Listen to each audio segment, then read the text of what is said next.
pagi mahasiswa semester 1 program studi budidaya tanaman perkebunan. Ya, untuk hari ini kita akan belajar tentang sistem penghitungan kredit di kuliah Ekonomi Manajemen Pertanian 1 atau EMP 1. Yang diharapkan ketika melakukan perkuliahan ini, pembelajaran ini adalah saudara mampu menjelaskan tentang penghitungan kredit.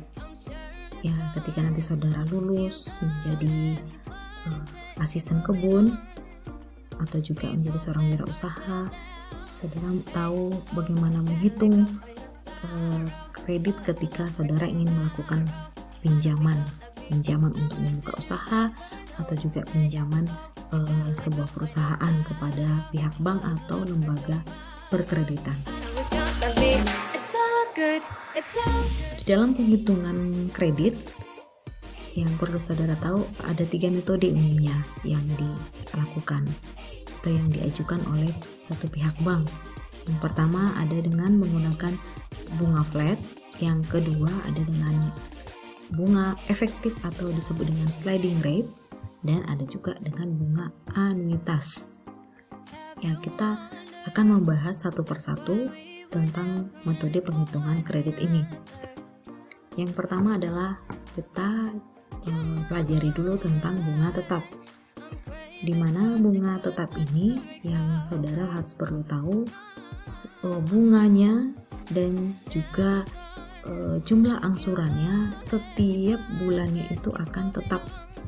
Jadi mau berapapun jangka angsurannya, berapa lama, nanti setiap bulannya pembayarannya akan tetap, tergantung dengan tingkat bunganya nanti, berapa persen yang ditetapkan oleh satu pihak bank atau yang disepakati, dan juga berapa jumlah pokok pinjaman yang saudara ajukan yang sudah disetujui, dan nantinya akan dihitung bagaimana bunga tetapnya. Ya, jadi bunga tetapnya itu dihitung per bulannya, itu dilihat dari tingkat bunganya, berapa tingkat bunganya setiap bulannya, makanya ini dibagi 12, kalikan dengan pokok pinjaman, yaitu besaran bunga pinjaman yang disetujui atau yang sudah disepakati dengan pihak peminjam, pihak perkreditan.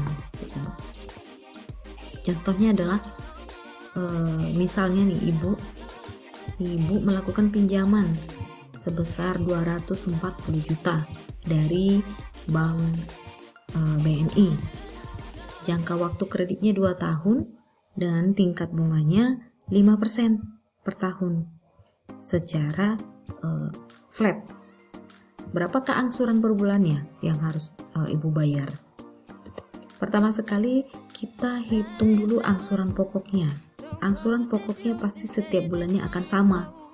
Jadi cara menghitungnya, berapa pokok pinjamannya bagikan dengan berapa jangka angsuran atau tenor yang sudah disepakati. Setelah dapat angsuran pokoknya, ini dapat 10 juta per bulan, baru kita hitung bunganya per bulannya. Perhitungan bunga per bulannya ini dilihat dari berapa tingkat bunganya setiap bulannya. Di sini 5% per tahun, berarti bagikan dengan 12. Kalikan dengan pokok pinjamannya. Besaran pokok pinjamannya tadi sebesar 240 juta. Dan sehingga diperolehlah besaran bunganya per bulannya ini tetap. Pembayarannya adalah 1 juta per bulan besaran bunganya. Sehingga kita bisa menghitung berapa jumlah angsurannya per bulan. Jumlah angsurannya itu adalah dilihat dari angsuran pokoknya ditambah dengan besaran bunganya. Dan diperolehlah angsuran setiap bulan yang harus ibu bayar itu adalah 11 juta rupiah dengan besaran pinjaman 240 juta, jangka waktu angsurannya atau tenornya selama 24 bulan atau 2 tahun dengan tingkat bunga per tahunnya 5%. Ya, sangat sederhana kalau hitungan bunga tetap ya. Oke, jadi kita lanjut dulu nih dengan bunga efektif. Karena bunga tetap ini sangat sederhana. Saudara mungkin akan lebih cepat memahaminya. Berbeda dengan bunga efektif. Kalau bunga efektif ini, kenapa dikatakan efektif? Karena perhitungan bunganya dilihat dari sisa pokoknya setiap bulannya. Setiap bulan pasti sisa pokoknya akan berkurang, sehingga bunganya pun akan semakin rendah atau semakin menurun. Jadi sangat efektif bagi peminjam, sangat diuntungkan karena dilihat dari berapa sisa pokok pinjamannya, perhitungan bunganya. Kalau tadi bunga flat, dia tidak dilihat dari sisa pokok, jadi langsung dihitung tingkat bunga berapa setiap bulannya, kalikan langsung berapa besaran pinjamannya. Angsuran pokoknya pun sama, dan juga jumlah angsurannya sama. Sedangkan kalau bunga efektif, bunga pada bulan keberapa kita hitungnya, kurangin pokok pinjaman ini, kurangi dengan berapa bunga, kurangi dengan 1 dulu, baru kalikan dengan angsuran pokoknya. Ini angsuran pokoknya memang sama, namun yang berbeda itu dengan bunga flat adalah bunga per bulannya yang berbeda karena dihitung dari sisa pokoknya, sehingga angsurannya pun per bulannya akan berbeda. Contohnya sama tadi seperti bunga flat, besaran pinjamannya, jangka waktunya juga sama, bunganya juga sama. Yang akan kita lihat adalah perbedaan penghitungan bunganya. Kalau sekarang kita hitung dulu dengan bunga efektif, berapa angsuran pembayaran tiap bulannya. Oke, kita lihat. Pertama kita hitung dulu nih angsuran pokoknya. Jadi angsuran pokoknya di dalam bunga efektif ini sama dengan bunga flat, sama setiap bulannya. Pokok pinjaman bagi dengan berapa lama jangka angsurannya atau tenornya, sehingga diperoleh per bulannya angsuran pokoknya 10 juta per bulan. Lalu kita hitung bunganya. Bunga bulan pertama dulu kita hitung. Contohnya nih. Jadi lihat pokok pinjamannya 240 juta, kurangi dengan bulan pertama berarti 1, kurangi dengan 1, kalikan dengan angsuran pokok.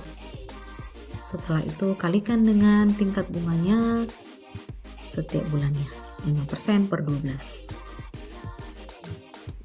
Sehingga diperoleh bunga pada bulan pertama sebesar 1 juta rupiah. Lalu kita akan hitung jumlah angsuran bulan pertama. Angsuran pokoknya tambah dengan besaran bunganya, diperoleh 11 juta per bulan. Ini pada bunga bulan pertama. Pada bunga bulan kedua akan berbeda, di mana bunganya akan semakin menurun karena sisa pokoknya sudah berkurang. Dan setelah diperoleh bunganya akan diperoleh jumlah angsurannya di bulan kedua. Kita lihat juga di sini jumlah angsurannya juga semakin menurun karena tadi bunganya yang semakin menurun. Kenapa bunganya semakin menurun? Dari sisa pokoknya yang semakin menurun. Ya, saudara bisa hitung nanti sampai angsuran bulan ke-24, bunga akan semakin menurun, angsuran per bulannya juga akan semakin menurun. Nah, itu perhitungan bunga secara efektif. Oke, yang terakhir perhitungan bunga anuitas. Jadi anuitas ini modifikasi antara bunga efektif. Kenapa bunga anuitas ini dipergunakan? Karena dilihat oleh pihak peminjam, pemberi pinjaman atau pihak bank atau lembaga perkreditan yang lain, bahwa sering sekali pihak peminjam bingung pembayaran karena dengan bunga efektif setiap bulannya angsurannya berbeda, sehingga dilakukan dengan penggunaan bunga anuitas mempermudah pihak peminjam dengan jumlah angsuran setiap bulannya itu sama. Jadi ditentukan dulu berapa angsuran setiap bulannya. Namun penghitungan bunganya tetap seperti bunga efektif, di mana dilihat perhitungan bunganya dari sisa pokok setiap bulannya. Tapi ada yang berbeda. Kalau bunga flat, bunga efektif, itu bunga angsuran pokoknya tetap. Kalau di bunga anuitas, angsuran pokoknya akan berbeda. Kita lihat contohnya. Ya.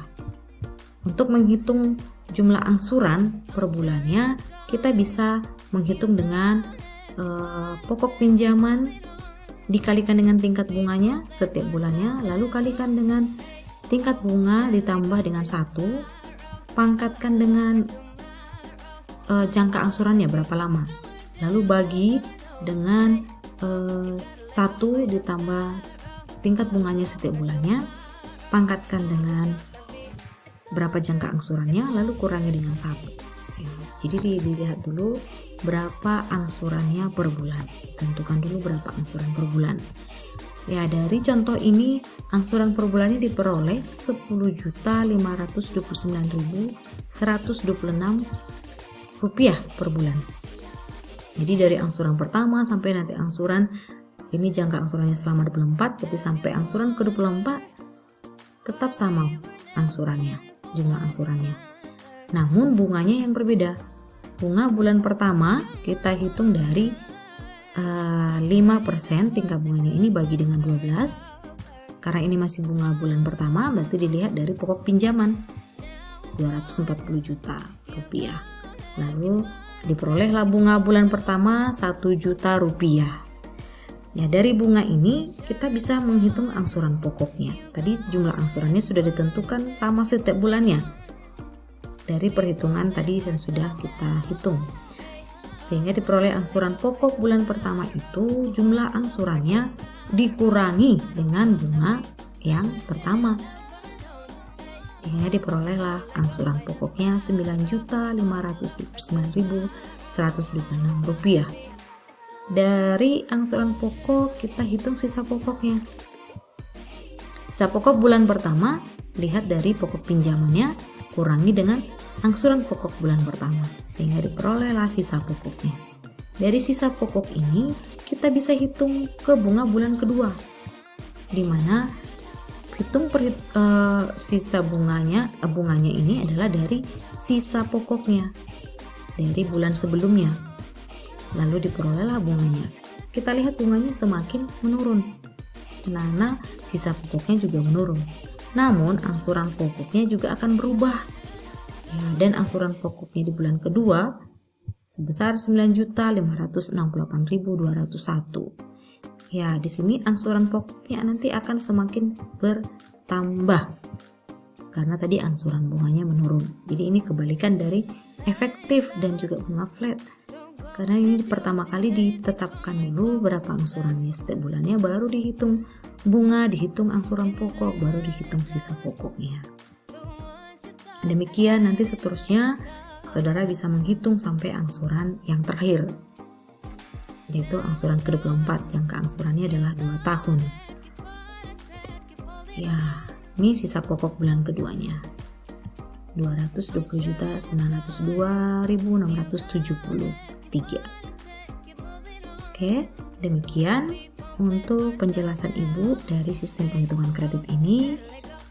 Terima kasih saudara, silakan terus untuk boleh belajar mandiri, melatih latihan-latihan penghitungan kredit sehingga semakin paham dan semakin akhirnya mampu menghitung dengan berbagai metode penghitungan kredit yang 3 metode tersebut. Selamat pagi.